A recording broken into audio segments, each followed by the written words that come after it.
My parents want me to die so my brother can go to college. When I was 8, my brother Jackson won a spelling bee, and my parents threw him a party with 50 guests and a 3-tier cake. When I won the science fair the next month, they forgot to pick me up from school, and I had to walk home carrying my trophy in the rain. That pretty much summed up my childhood. Jackson was the miracle child they'd tried for 10 years to have. I was the accident that happened after they already had him. He got a nursery with hand-painted murals and a crib that cost more than a car. I got a dresser drawer and hand-me-down blankets. Mom kept every report card, every crayon drawing, every baby tooth of his in labeled boxes. My stuff went straight in the trash. By the time I was 10, I'd learned to stop expecting anything. I started taking care of myself completely. Packed my own lunches, did my own laundry, walked to school alone. Jackson got driven in Mom's car even though we went to the same place. I'd watch them pull away while I started my 40-minute walk, backpack heavy with books I'd bought myself from babysitting money. Teachers thought I was so independent. Really, I just had no choice. The worst part was how they'd gaslight me about it. "We love you both equally," Mom would say while sitting at another one of Jackson's hockey games. I hadn't seen her at any of my track meets all season. "You're imagining things," Dad would insist while showing coworkers Jackson's photos, but none of mine. They had a whole shrine to Jackson in the living room. Trophies, certificates, photos from every age. I got one school picture on the fridge that hadn't been updated since 2nd grade. When I was 16, I got into the advanced science program at school. Full scholarship to summer camp at MIT, the kind of opportunity kids dream about. I ran home with the letter. Finally something so big they'd have to care. Mom glanced at it and said, "That's nice, but Jackson has a baseball game that week so we can't drive you." The camp was 3 hours away. She wouldn't miss one of his games to give me the chance of a lifetime. So I got a job and saved every penny for college. I knew by then that they'd never pay for mine. Jackson already had a college fund that Mom talked about constantly. "We've saved $40,000 for his education," she'd brag to relatives. When those same relatives asked about my college plans, she'd say I'd probably get scholarships since I was the bookish one. Like being smart was a consolation prize for being unloved. Then when I was 17, I started getting sick. Bruises everywhere, exhaustion so bad I could barely stand. I ignored it for months because complaining got me nowhere in that house. But when I fainted at work and woke up in the hospital, the tests showed acute leukemia. Advanced enough that the doctors were surprised I'd been walking around at all. For the first time in my life, my parents looked at me like I mattered. Mom cried actual tears, held my hand during chemo, even slept in the hospital chair. Dad took time off work, something he'd never done for my school events but did now that I was dying. They brought me flowers and balloons and teddy bears, all the things I'd wanted as a kid but never got. For 3 beautiful months, I had parents who loved me. The chemo worked, my counts improved. Doctors said I had a fighting chance if we kept going. I started to believe maybe this illness had changed things. Maybe almost losing me had shown them I was worth loving. Mom even said she was proud of how strong I was. I cried hearing words I'd waited 17 years for. Then Jackson got into Columbia. Not with scholarships or financial aid. His grades weren't that good. But it was his dream school, and Mom said they'd make it work. The next day, she sat on my hospital bed with that fake concerned face I knew too well. "Sweetie, we need to talk about your treatment costs," she started. "The insurance only covers so much, and with Jackson's tuition." I stared at her while she explained that they'd have to stop paying for my chemo after this round. That Jackson's education was an investment in the future, while my treatment was just prolonging the inevitable. That I'd had a good life, had I? And shouldn't be selfish about Jackson's opportunities. She actually used the word selfish. About me wanting to not die of cancer so her favorite child could go to Columbia. "We'll make you comfortable," she promised, like that was generous. "But Columbia only accepts students once. Your cancer will probably come back anyway." She said it so matter-of-factly, like she'd already decided I was dead. Jackson needed that money for his dorm room and meal plan and spring break trips. I needed it to live, but that had never been the priority. I looked at her sitting there, the mother who'd held my hand during chemo just long enough to feel like she'd done her duty. Now that Jackson needed something, I was expendable again. Worse than forgotten, actively sacrificed. She was literally choosing his college experience over my life, and she expected me to understand. But I wasn't going down without a fight. I grabbed my phone the second Mom left, hands shaking so bad I could barely unlock the screen. The chemo pump beeped next to my bed while I typed medical emancipation minor into the search bar and started reading everything I could find. There were cases, actual cases, of teenagers who fought for their own health care when parents refused treatment. I took screenshots of legal definitions, patient rights laws, stories about kids who won in court. My eyes burned from staring at the bright screen in the dark room, but I kept going, saving article after article about minors seeking medical decision-making authority. The fourth pulled at my arm when I shifted positions, but I didn't care. Every page I read gave me a little more hope that maybe I didn't have to just accept dying, because my parents decided Jackson's dorm room mattered more than my life. By the time the sun started coming up through the hospital window, I had 24 screenshots and a basic understanding of what medical neglect meant in legal terms. My phone battery was at 6%, and my eyes felt like sandpaper, but I finally had something that looked like a plan. Dr. Stone came in for morning rounds around 7, and he took one look at my face and stopped in the doorway. He asked if everything was okay at home, his voice careful like he already suspected something was wrong. I tried to hold it together, but the words just poured out. I told him what Mom said about stopping my treatment after this round, about Jackson and Columbia, about how she literally said my cancer would probably come back anyway, so why waste the money? Dr. Stone's expression changed from concern to something harder, angrier. His jaw got tight, and he set down his tablet on the counter with more force than necessary. He asked me to repeat exactly what she said, and I did, watching him get progressively more upset with every word. When I finished, he pulled out his phone and started typing fast, his whole body tense. Dr. Stone told me he was paging the hospital social worker right now, and that I wasn't getting discharged until we figured out every possible option for continuing my care. He sat down in the chair next to my bed and explained in clear terms what would happen if we stopped treatment now. The cancer was responding really well to the chemo, my cell counts were improving. All the signs pointed to successful remission if we completed the full protocol. But stopping now, when we were only halfway through, would be what he called medically catastrophic. He said the leukemia would almost certainly come back within months, probably more aggressive than before, and my chances of survival would drop to basically nothing. He kept emphasizing that this wasn't a situation where we were prolonging the inevitable like Mom claimed. This was stopping a treatment that was actively working and condemning me to death when I had every chance of living. The way he said it, flat and factual and angry, made everything feel more real than Mom's fake concerned voice had. Judith Green showed up less than an hour later, a woman who looked to be in her 40s with tired eyes and a no-nonsense way of moving. She carried a legal pad and introduced herself as the hospital social worker, then pulled a chair up close to my bed and sat down like she had all the time in the world. She told me she'd handled cases like mine before, and something about the way she said it made me believe her. She asked me to start from the beginning and walk her through my family situation, everything that led to this moment. For the first time in my life, an adult was actually listening, not interrupting, not making excuses, just taking notes and nodding while I talked. She had this way of looking at me that made it clear she believed every word, that she wasn't going to dismiss this as teenage drama or family disagreement. When I paused, she asked specific questions about timing, about patterns, about how long things had been this way. I told her everything, and the words came easier than I expected. The spelling bee party with 50 guests and a 3-tier cake versus my science fair trophy that I carried home in the rain because they forgot to pick me up. Jackson's nursery with hand-painted murals compared to my dresser drawer and hand-me-down blankets. The MIT summer camp I couldn't attend because Mom wouldn't miss one of his baseball games to drive me 3 hours. The $40,000 college fund she bragged about for Jackson, while telling relatives I'd probably get scholarships since I was the bookish one. Judith wrote it all down without changing expression. Just asked how old I was when different things happened, how often they missed my events, whether anyone else witnessed the favoritism. She wanted to know about the 3 months when they actually showed up during chemo, then asked what changed when Jackson got into Columbia. I explained about the acceptance letter and Mom sitting on my hospital bed the very next day to tell me they were stopping my treatment. Judith set down her pen and explained that parents legally control medical decisions for minors, which I already knew from my research. But then she said there are emergency provisions in the law for situations where guardians make choices that actively endanger a child's life. She used the term medical neglect, and my stomach flipped because that meant officially accusing my parents of harming me. It meant making this a legal thing, not just a family disagreement. Judith could see my reaction, and she explained that medical neglect isn't about intent, it's about outcome. If a parent denies necessary life-saving treatment to a child, that's neglect regardless of their reasons. She said the courts take these cases seriously because they involve a minor who can't advocate for themselves. Except I was advocating for myself now, and she was going to help me do it properly. Judith pulled out her phone and started making a list of what she needed to gather. My complete medical records from diagnosis through current treatment, the full treatment protocol showing what came next, and Dr. Stone's professional medical opinion about what happens if chemo stops now. She said she also needed to contact the hospital ethics committee because this situation involved life or death decision-making authority being used against a patient's wishes. The ethics committee could review whether my parents' choice constituted medical neglect and make recommendations to family court.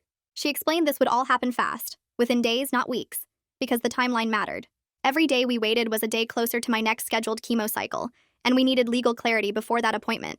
She asked if I was sure I wanted to move forward with this because once we started the process, it would get messy and my parents would know I went to the hospital staff. I told her I was sure because the alternative was dying, and I'd spent 17 years being the kid nobody fought for, so I might as well fight for myself. I pulled out my phone and texted Jackson asking him to come visit me alone, without our parents, because I needed to know where he actually stood in all this. I stared at the message for a minute before hitting send, not sure what I wanted his answer to be. Part of me hoped he'd be horrified by what Mom said, that he'd immediately offer to take out loans or defer enrollment. Another part expected him to side with them like he always did, to explain why his education was more important than my life. The message showed delivered, but he didn't respond right away. I watched my phone for a while, then made myself put it down because obsessing over it wouldn't make him answer faster. 3 hours crawled by while I tried to distract myself with terrible daytime TV. Finally, my phone buzzed with his response saying he'd come after his shift at the grocery store where he worked part-time. He'd be here around 7. The message was short and didn't give me any hints about what he was thinking, but at least he was coming. Dr. Stone came back in the late afternoon carrying a folder and looking grim. He handed it to Judith, and I saw it was several pages of typed medical documentation on official hospital letterhead. He'd written out my entire prognosis in clear terms, the kind of language meant for court rather than casual conversation. Continued treatment gave me a 70% 5-year survival rate, which meant 7 out of 10 patients like me would still be alive 5 years from now if we finished the protocol. But stopping treatment now dropped that number to less than 20% within 2 years. Less than 2 out of 10 would make it. Seeing those actual numbers written down in black and white made everything hit different. It wasn't just Dr. Stone saying treatment was important. It was mathematical proof that my parents were choosing to put me in the 20% group instead of the 70% group. Judith read through the pages carefully, highlighting certain sections with a yellow marker. She looked up at me and said this documentation was exactly what we needed, that no judge could look at these numbers and say my parents were making a reasonable medical decision. Someone from the hospital billing department showed up right before dinner, a nervous-looking guy with a tablet who said he needed to review my account. He pulled up screens of numbers and codes that didn't mean anything to me until he started translating them into actual dollar amounts. My treatment so far had cost over $40,000, which made my brain stutter because I couldn't imagine that much money being spent on me. Insurance had covered about $30,000 of it, leaving my parents responsible for roughly $10,000 in copays and deductibles. The remaining cycles I needed would cost another $30,000 total, with insurance probably covering $20,000 and leaving $10,000 in out-of-pocket costs. So my parents were basically choosing to not pay $10,000, and that choice would kill me. $10,000 was exactly what they'd saved in Jackson's college fund. The billing guy kept talking about payment plans and financial assistance programs, but all I could think about was how Mom's choice suddenly made horrible financial sense, even though it was morally disgusting. She wasn't choosing between $40,000 and my life. She was choosing between $10,000 and my life, and she'd decided $10,000 was too much to spend on the kid she never wanted anyway.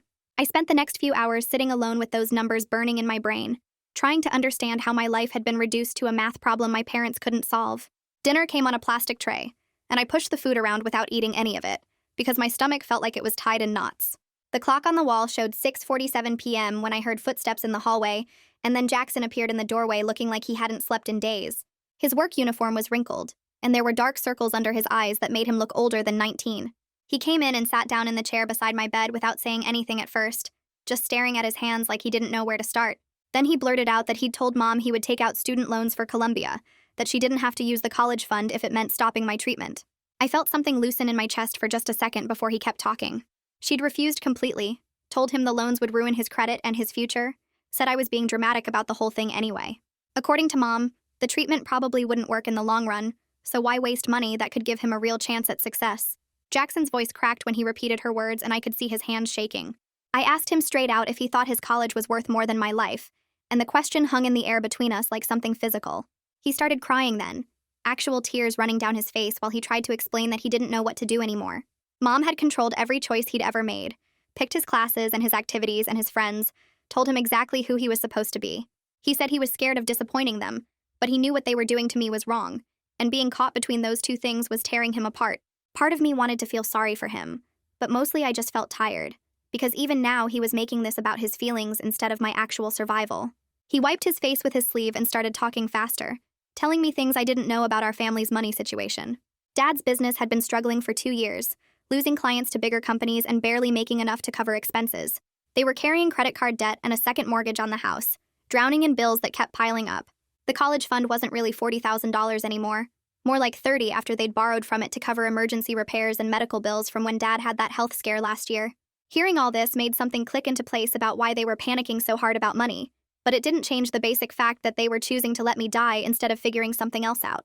Jackson kept explaining like the debt somehow made their choice reasonable, like being broke gave them permission to sacrifice one kid for the other. I told him that lots of families had money problems and didn't decide to kill their children over it, and he flinched like I'd hit him. We sat there in uncomfortable silence until Judith knocked on the doorframe and came back in carrying a folder.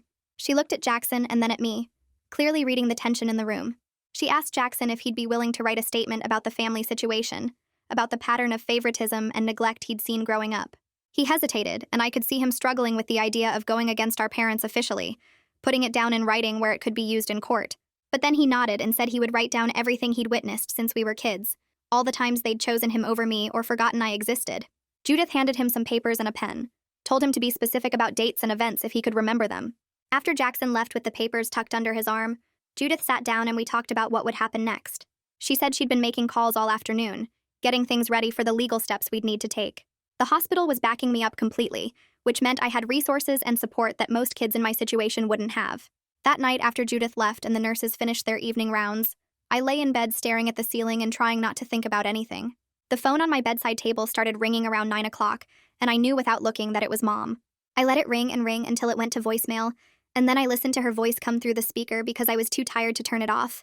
She said I was being selfish and trying to manipulate everyone, that I was trying to destroy Jackson's future out of jealousy because I'd always resented him for being the favorite. She told me I needed to accept reality and stop causing problems for the family, that making them look bad to the hospital and getting social workers involved was just me being spiteful. Her voice was sharp and angry, but there was something underneath it that might have been fear, like she knew what she'd done was wrong but couldn't admit it. The voicemail ended and I deleted it without saving it, then turned the phone's ringer off so she couldn't call again. Sleep didn't come easy that night, and when I finally dozed off, I had dreams about drowning while people stood on the shore watching. Morning came with weak sunlight through the hospital window, and the usual routine of nurses checking my vitals and bringing breakfast I couldn't eat. Judith showed up around 8 carrying coffee and looking determined about something. She had someone with her, a man in his 30s wearing a suit that looked professional but not expensive. She introduced him as Yusuf Saxton, a legal aid attorney who worked with cases involving kids and medical rights. He shook my hand and sat down with the folder Judith had been building, reading through everything carefully while making notes on a yellow legal pad. After about 20 minutes, he looked up and told me we had grounds for an emergency court case. My heart started beating faster because this was really happening. We were actually going to fight my parents in court over whether I got to live. Yusuf explained the whole process in clear terms that didn't talk down to me or try to make it sound simpler than it was. We'd file for temporary authority to make medical choices to be moved from my parents to the hospital, just for now while we worked on something bigger. Then we'd push for limited freedom for healthcare choices until I turned 18 in 7 months, which wasn't full adult rights but would let me say yes to my own treatment. He said it would move fast because this was life or death, that judges took these cases seriously when a kid's survival was on the line. The hospital ethics group scheduled an emergency meeting for the next day, which meant everything was moving faster than I'd expected.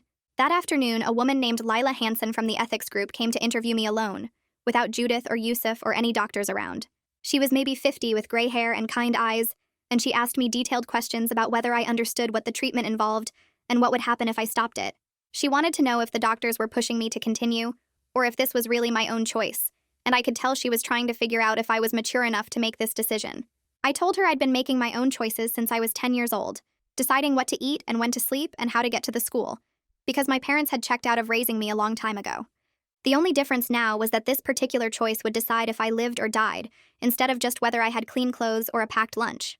Lila wrote everything down and asked more questions about my relationship with my parents, about Jackson, about how I'd handled being sick. Then she asked what I wanted my future to look like, and I realized with a weird shock that I hadn't let myself think past next month. Survival had felt so impossible that planning for anything beyond it seemed pointless. I told her I wanted to finish high school and maybe go to community college, have a job I didn't hate, and just exist without constantly fighting for scraps of attention from people who were supposed to love me. It sounded so basic when I said it out loud, like the bare minimum of what a life should be, but it was more than I'd ever let myself hope for before. That afternoon, my parents showed up without warning, and I heard them before I saw them because their voices carried down the hallway. They brought a lawyer with them, some older guy in a gray suit who started talking about parental rights and family privacy before he even reached my room. Judith must have been watching for them because she intercepted them right outside my door, and suddenly there were 3 adults arguing in voices that kept getting louder. I sat frozen in my hospital bed listening to Mom say I was being difficult, and the lawyer claimed they had every right to make medical decisions for their minor child. Judith's voice stayed calm but firm, explaining that the hospital had serious concerns about medical neglect, and that an ethics review was already underway. The lawyer threatened something about lawsuits and overreach, and then their voices moved farther down the hall until I couldn't make out words anymore, just angry sounds that made my chest tight. The nurse came in to check my vitals about 20 minutes later, a woman named Sandra who'd been taking care of me for the past week. She adjusted my IV without saying anything at first, but then she glanced at the closed door and spoke quietly. She told me she'd seen this before. Parents who couldn't handle the money or the fear or just the exhausting weight of a kid being seriously sick. Some of them convinced themselves that giving up was actually mercy, that they were sparing their child from suffering when really they were just sparing themselves from having to keep fighting. She looked right at me when she said it wasn't my job to make their choices easier by dying when it was convenient for them. Her words hit me hard because nobody had said it that plainly before, that my parents wanted the easy way out and expected me to cooperate. Sandra finished with my IV and left without saying anything else, but I kept thinking about what she'd said while I stared at my phone. Around 6 that evening, Jackson texted me a photo that took a minute to load, and when it finally came through, I saw 3 pages of handwriting on lined paper. He'd written the statement for Judith, and even in the small phone screen, I could read some of it. Every birthday party I didn't get, every school event they missed, every time they chose him over me. The words were messy, like he'd been writing fast, or maybe his hand was shaking, and at the end he wrote that he was ashamed he never stood up for me before, and that he'd testify if they needed him to. I saved the photo and then just sat there holding my phone, not sure what to feel about my brother finally seeing what I'd lived through my whole life. That night I couldn't sleep even though the hospital was quiet and my body was exhausted from chemo. I kept thinking about court and lawyers and having to prove that my parents had neglected me, having to convince strangers that I was worth saving. Around 2 in the morning, I gave up on sleep and opened the Notes app on my phone, and I started writing everything down. What it felt like to be the unwanted kid. Walking home alone while Jackson got driven. Buying my own school supplies with babysitting money. The science fair trophy getting wet in the rain. The MIT camp I never got to attend. Packing my own lunches starting in 4th grade. The shrine to Jackson in the living room and my outdated picture on the fridge. I wrote about every forgotten birthday and missed track meet and time they chose his hockey game over anything I needed. The words came fast once I started. Not angry exactly, but just factual. Like I was documenting evidence of something that had always been true, but nobody ever acknowledged. By the time weak morning light started coming through my window, I had 5 pages of single-spaced notes. 17 years of being second choice organized into clear examples that proved a pattern. I felt weird about it, like I was building a case against my own parents. But Judith had said we needed documentation, and this was what I had to offer. The ethics committee met that same day, and Judith came to tell me about it afterward, settling into the chair beside my bed with a tired smile. She said they'd voted unanimously to support the emergency petition, that the evidence of medical neglect and endangerment was clear enough that they felt comfortable backing the legal action. Lila had personally called the family court judge to get the hearing expedited because this was literally life or death timing, and the judge had agreed to schedule something within days instead of weeks. Judith squeezed my hand and told me I was doing everything right, that speaking up for myself took courage most adults never managed. I wanted to feel relieved, but mostly I just felt scared because this was really happening. We were actually taking my parents to court. The next morning, Judith showed me the counter motion that my parents' lawyer had filed overnight, and reading it made me so mad I could barely see straight. Their lawyer claimed I was manipulated by hospital staff who wanted to rack up treatment charges, that doctors were using me to generate profit, and that my parents were making a reasonable decision based on real financial limitations. The accusation that Dr. Stone and Judith were somehow using me felt like a slap, because these people had fought harder for my life than my own parents ever did. Dr. Stone had stayed late multiple times to adjust my treatment plan, and Judith had spent hours helping me navigate systems she didn't have to care about. And now some lawyer was calling them manipulative because they didn't want me to die. Listen to 90 Seconds and rate me 5 stars on Spotify. Doing a giveaway for people who did this and show proof on my Instagram. There will be 4 winners, and you get to choose between a Spotify or Amazon gift card. I showed the motion to Yusuf when he came by later that day, and he barely reacted except to say that desperate people make desperate arguments. He pulled out his yellow legal pad and started walking me through practice questions for court, teaching me how to stay calm and factual even when the other lawyer tried to make me emotional or confused. He said judges saw through manipulation tactics all the time, and that my consistent story across multiple witnesses would be my strongest evidence. We practiced for over an hour, him asking increasingly tough questions about my relationship with my parents, and me learning to answer without getting defensive or crying. By the end, I felt slightly more prepared, but still terrified of having to do this for real. Mallory showed up the next afternoon carrying a big tote bag, and when she dumped it out on my bed, I saw a phone charger, bags of my favorite snacks, 3 magazines, and a card with signatures covering every inch of it. She said everyone at the restaurant where I'd worked had signed it, and they'd taken up a collection that raised $300 toward my treatment. It wasn't much compared to what I needed, but I started crying anyway because people who barely knew me, who just worked shifts alongside me for a few months, cared more about keeping me alive than my parents did. Mallory hugged me while I cried and told me that the whole staff was rooting for me, that they'd been following the situation and wanted to help however they could. She stayed for 2 hours just talking about normal stuff like work gossip and which managers were the worst, giving me a break from thinking about court and cancer and parents who wanted me gone. 3 days after Mom's announcement, I got dressed in real clothes instead of a hospital gown, and Yusuf drove me to the courthouse, a old brick building downtown that smelled like wood polish and anxiety when we walked in. The hearing room was smaller than I expected, just a regular office with a desk for the judge and chairs arranged in rows. I sat next to Yusuf on one side while my parents and their lawyer sat across the aisle, close enough that I could see Mom's face, but she wouldn't look at me at all. Dad stared at his hands, and Jackson wasn't there because Judith said it was better if he stayed out of it unless they needed him to testify. The judge came in and everyone stood up, and then we sat back down and it started. Dr. Stone testified first, walking up to the front with a thick folder of my medical records.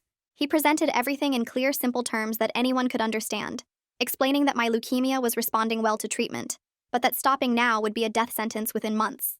He showed charts of my blood counts improving and explained exactly what the remaining treatment cycles would do, and he stated clearly that completing the protocol gave me excellent odds of long-term survival. When my parents' lawyer tried to suggest that the cancer might come back anyway, Dr. Stone shut that down fast, saying that was true of any cancer patient, but wasn't a reason to stop treating someone whose disease was actively responding to therapy. Judith took the stand next and opened a thick folder that held everything she'd collected over the past week. She walked through her interviews with me, with Jackson, with nurses who'd watched my parents disappear the moment Columbia entered the picture. She read sections from Jackson's 3-page statement about every birthday party I didn't get, every school event they skipped, every time they picked him over me since we were kids. Then she presented my own 5 pages of documentation, 17 years of being the accident they never wanted, and you could see people in the courtroom shifting in their seats. She laid out the pattern so clearly that even my parents' lawyer looked uncomfortable. This whole history of neglect that existed long before cancer made it life or death. The evidence covered the table in front of the judge. Pages and pages proving I'd been raising myself since I was 10 while they poured everything into Jackson. My parents' lawyer stood up and argued that they'd been present throughout my treatment, that Mom had slept in the hospital chairs and Dad had taken time off work. He pointed to the 3 months they'd shown up for chemo appointments like that, erased 17 years of nothing. Yusuf got up for his turn and asked one simple question that cut through everything. He wanted to know why that care stopped the exact moment Jackson's college plans needed money, why my life was worth their attention only until it competed with their favorite child's dreams. The lawyer had no good answer for that, just kept repeating that they'd been there when it mattered. But Yusuf made it clear that if it really mattered, I wouldn't be fighting for treatment in court right now. Then the judge looked at me and said I needed to testify, and my legs felt shaky walking to the front of the room. She asked me directly what I wanted, and my voice came out smaller than I meant it to. I said I wanted to live, that I wanted to finish the treatment that was working, that my cancer was getting better and stopping now would kill me within months. I told her I understood my parents couldn't or wouldn't pay for it, but that shouldn't mean I had to die, that there had to be other options besides just giving up on me.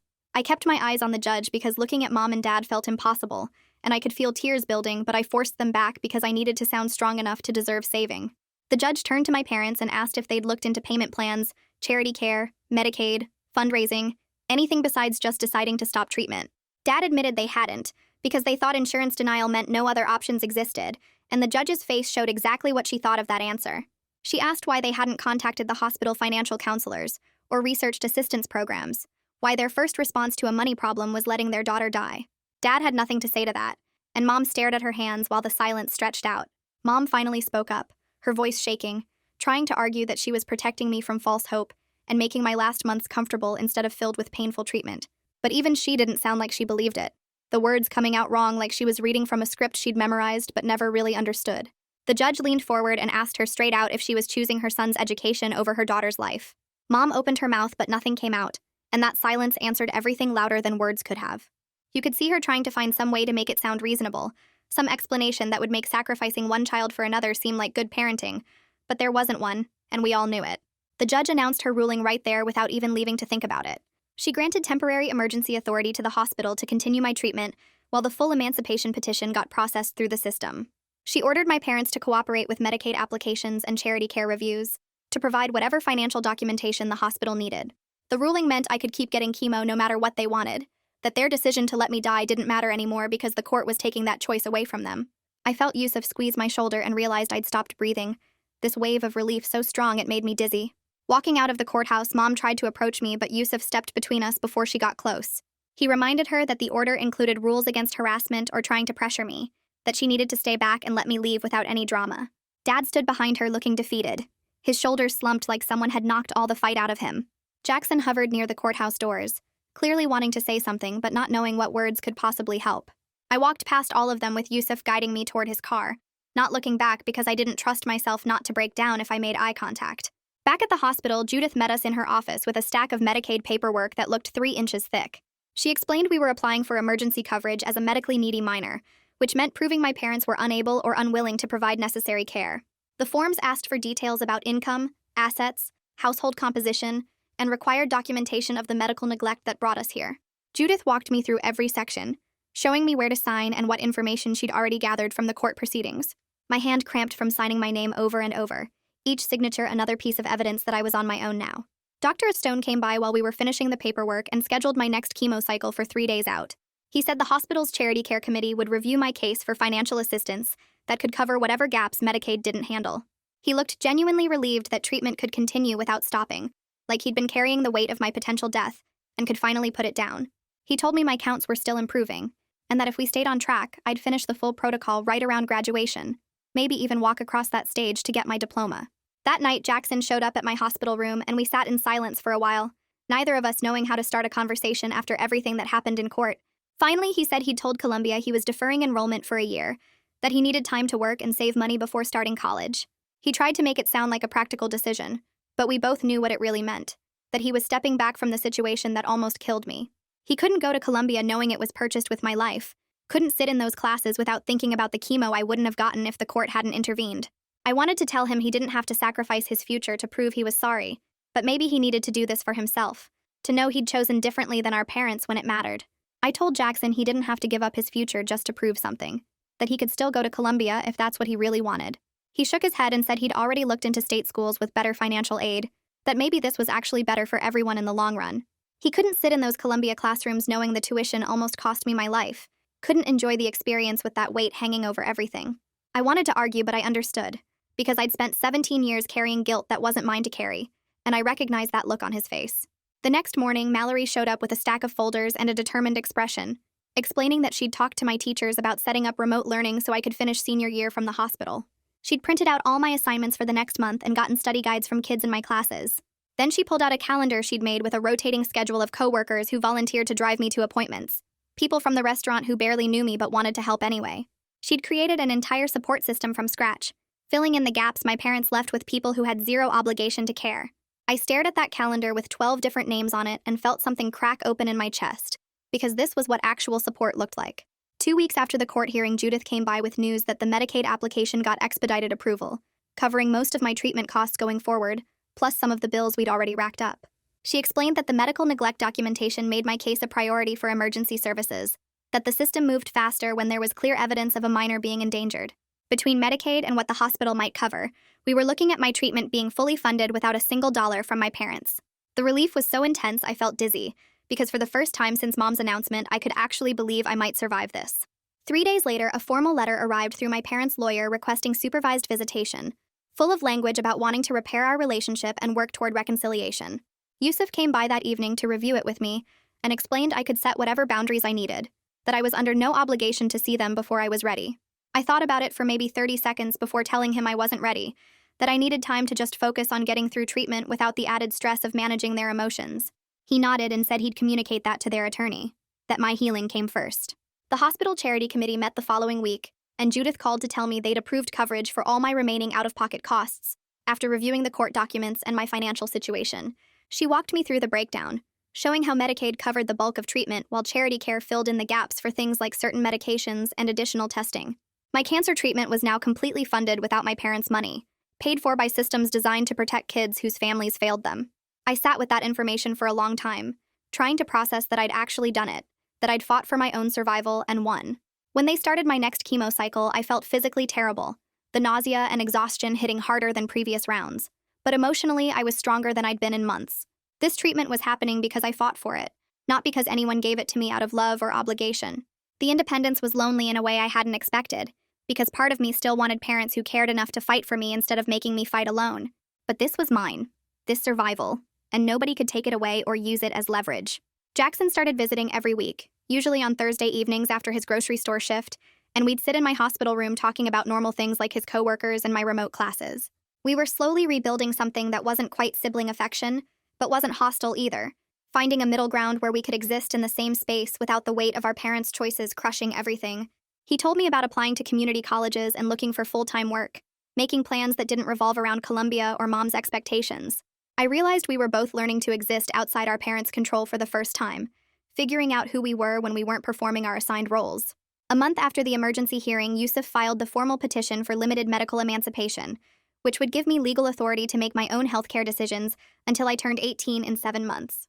He explained the hearing was scheduled 6 weeks out to give everyone time to prepare, though he expected it to go smoothly since my parents weren't contesting, and we had strong documentation.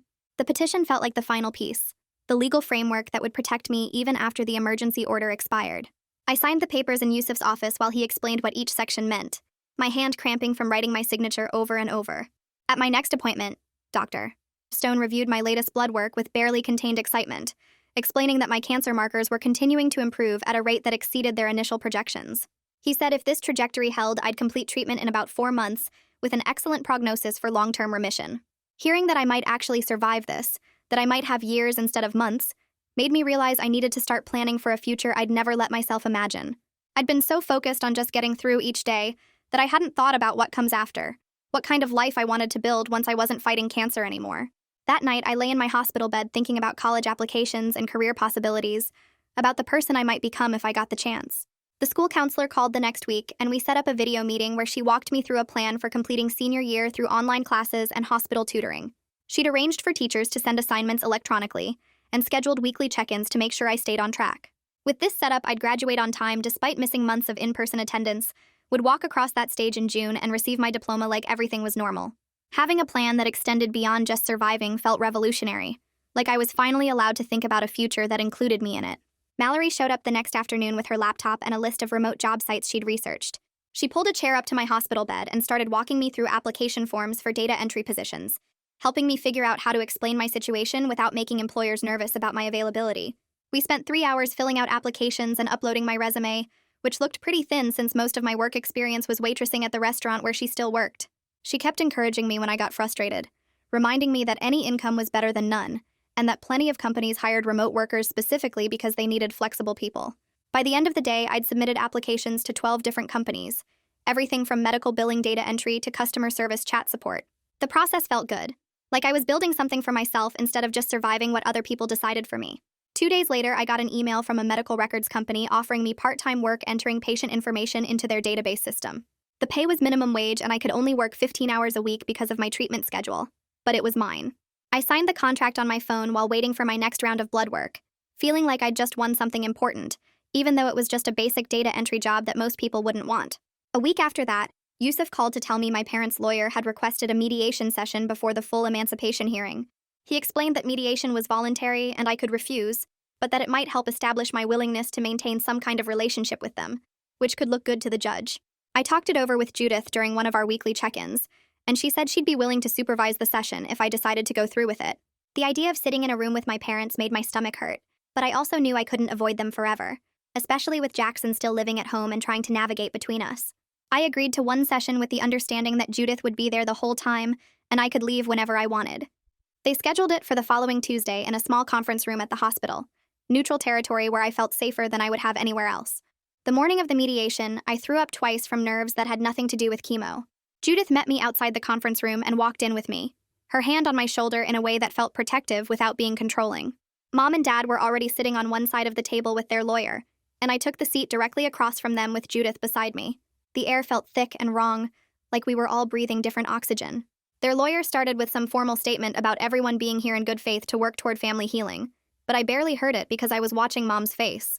She looked older than I remembered, tired in a way that went deeper than just lack of sleep, and for a second I almost felt bad for her. Then I remembered her sitting on my hospital bed telling me Jackson's dorm room was more important than my life, and the sympathy disappeared. Mom started crying before anyone even asked her to speak, tears running down her face while she apologized for not handling things better. She said she'd been so scared when I got sick, so overwhelmed by the medical bills and the insurance fights and watching me suffer through chemo. She talked about how hard it had been for her, how she didn't sleep for months, how she felt like she was drowning in impossible choices. Every sentence circled back to her own pain, her own fear, her own struggle to cope with my illness. She said she knew she'd made mistakes, but that I had to understand how terrified she'd been, how the pressure of keeping our family afloat financially had crushed her. I sat there listening to her make my cancer about her suffering, and I realized she wanted me to comfort her. She wanted forgiveness without actually acknowledging that she'd been willing to let me die, so Jackson could go to his dream school. She wanted me to say it was okay, that I understood, that we could go back to being a family. But she never once said the specific words that mattered, never admitted that she'd chosen Jackson over me, never took responsibility for the fact that her financial panic had almost killed me. Dad barely talked, just sat there looking at his hands while Mom cried and explained and justified. When their lawyer finally asked if he had anything to add, He cleared his throat and said they'd made terrible choices out of panic and desperation. He admitted that watching me fight so hard for my own life, seeing me hire a lawyer and go to court and refuse to just accept dying quietly, had made him realize how completely they'd failed me as parents. His voice cracked when he said it, and I could tell he actually meant it, which somehow made it worse. If he knew they'd failed me, if he could see it clearly enough to say it out loud, then why hadn't he stopped it from happening? Why had it taken me nearly dying and then fighting them in court for him to acknowledge what Jackson and I had both lived with our entire lives? It was the closest thing to real accountability I'd gotten from either of them, but it still felt hollow because it came too late, after I'd already had to save myself. I let them finish talking and then told them I didn't know if I could ever have a normal parent-child relationship with them. I said I was willing to have supervised contact if they respected my boundaries and stopped trying to control my medical decisions, but that I needed them to understand I might never trust them again. I explained that they'd spent 17 years showing me I didn't matter, and 3 months of hospital visits during my cancer treatment didn't erase that. I told them the emancipation wasn't about punishing them, it was about protecting myself from people who'd proven they'd sacrifice me when it was convenient. Mom looked devastated, her face crumpling like I'd physically hurt her, but she nodded and agreed to whatever boundaries I needed. Dad just said he understood and that he'd respect my choices. Their lawyer made notes about our agreement to maintain limited supervised contact, and then the session was over. I walked out feeling empty and tired, like I'd just run a marathon that nobody else could see. The full emancipation hearing happened 6 weeks later on a cold morning in March. I wore the nicest clothes I owned, which wasn't saying much, and Yusuf met me outside the courthouse to go over everything one last time. He told me my parents weren't planning to contest the petition, that their lawyer had filed a statement saying they supported my right to make my own medical decisions, and would cooperate with my ongoing care. It felt like too little too late, this sudden cooperation after months of fighting, but at least it meant we wouldn't have to go through another battle in front of a judge. We walked into the courtroom together, and I saw my parents sitting in the back row, not at the defendant's table this time. Jackson was with them, and he gave me a small nod that I returned. The judge was a different woman than the one who'd handled the emergency hearing, older with gray hair and sharp eyes that seemed to see everything. The hearing itself was quick and almost boring compared to the emergency petition. Yusuf presented all the documentation we'd compiled, the medical records and treatment plans and financial arrangements that proved I could manage my own healthcare. Their lawyer read the statement about my parents supporting the petition and agreeing to respect my medical autonomy. The judge asked me a few questions about my understanding of the responsibility I was taking on, and I answered honestly that I'd been taking care of myself for most of my life already. This just made it legal. She reviewed the paperwork for what felt like forever, then announced she was granting limited medical emancipation effective immediately and lasting until my 18th birthday in 7 months. She said that at that point I'd have full adult rights anyway, but this gave me the legal authority I needed now. Then she looked directly at me and said I'd shown more maturity and self-advocacy than many adults she saw in her courtroom, and that she hoped I'd continue to fight for myself with the same strength I'd demonstrated throughout this process. I thanked her and walked out of the courthouse legally free to make my own medical decisions, no longer dependent on parents who'd proven they couldn't be trusted with my life.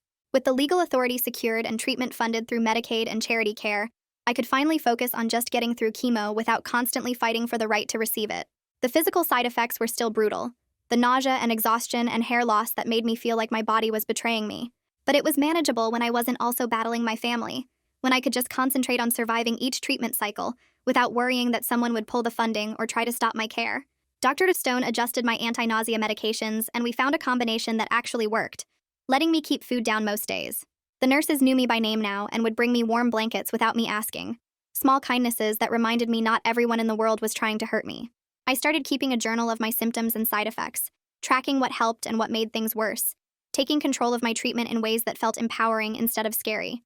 Judith helped me arrange transitional housing through a program for medically complex teens, a small apartment about 10 minutes from the hospital where I could live independently with case management support.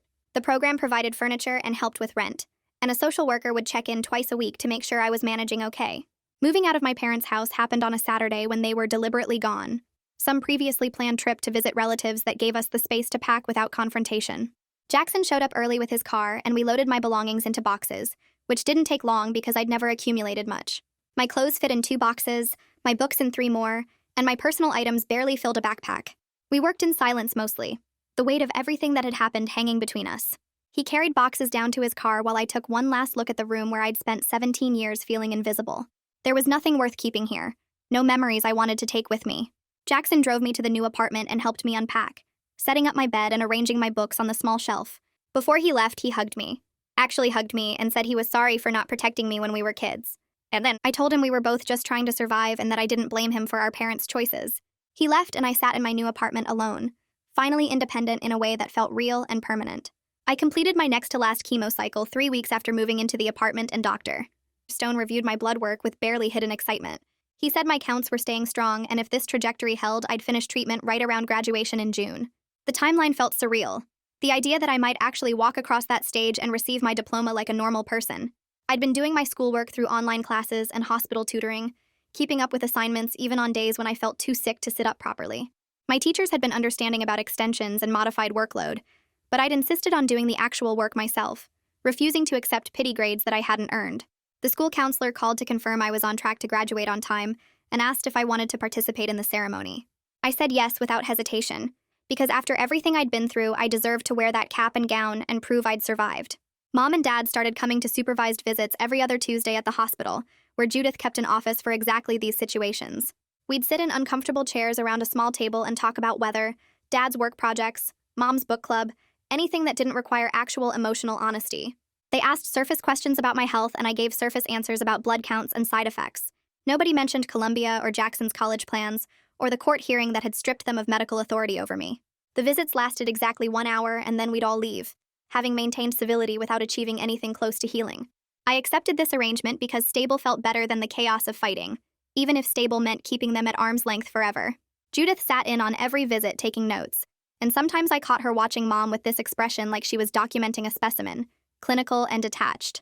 After 6 weeks of these meetings, I realized this pattern might be permanent, that I'd reached the maximum closeness my parents could offer, and I had to decide if limited contact was better than none. I chose limited because cutting them off completely felt like letting them win, like proving I was as disposable as they'd always treated me. Jackson texted me one Thursday afternoon with news that changed his whole trajectory. He'd gotten accepted to the state university with a partial academic scholarship that covered half his tuition, way more than anyone expected given his grades. He planned to study business and live at home to save money on housing, which meant staying in that house with our parents while I'd escape to my own place. When he came by my apartment that weekend to tell me in person, he looked different somehow, lighter and less tense around his shoulders. He said turning down Columbia had felt terrible at first, but then started feeling like relief, like he'd been carrying weight that wasn't actually his to carry. I realized our parents had been crushing him too, just in different ways, making him into their success story whether he wanted that role or not. He talked about his classes and internship plans with actual excitement instead of the forced enthusiasm he'd always used about Columbia. Watching him figure out what he wanted separate from what they wanted reminded me that we'd both been surviving the same house, just with different survival strategies. One quiet evening in my apartment after a long day of feeling mostly okay, I cleared space on the small bookshelf near my window. I set up my old science fair trophy first, the one I'd carried home in the rain at 8 years old when nobody came to get me. Next to it, I placed my acceptance letter to the MIT summer program, still crisp in its envelope because I'd saved it even though I never got to go. Then I added the court documents from my emancipation hearing, official papers with the judge's signature that proved I'd fought for my own life and won. These 3 things together told my whole story, proof that I'd always been worth fighting for even when I had to be the one doing the fighting. I stepped back and looked at this little shrine to my own survival, so different from the shrine my parents built for Jackson in their living room. Mine celebrated the times I'd saved myself instead of waiting for someone else to save me. So yeah, that is about it. Nothing too serious, just another story worth talking about. Thanks for hanging out. It always feels easy spending a few minutes together. Catch you next time if you stop by.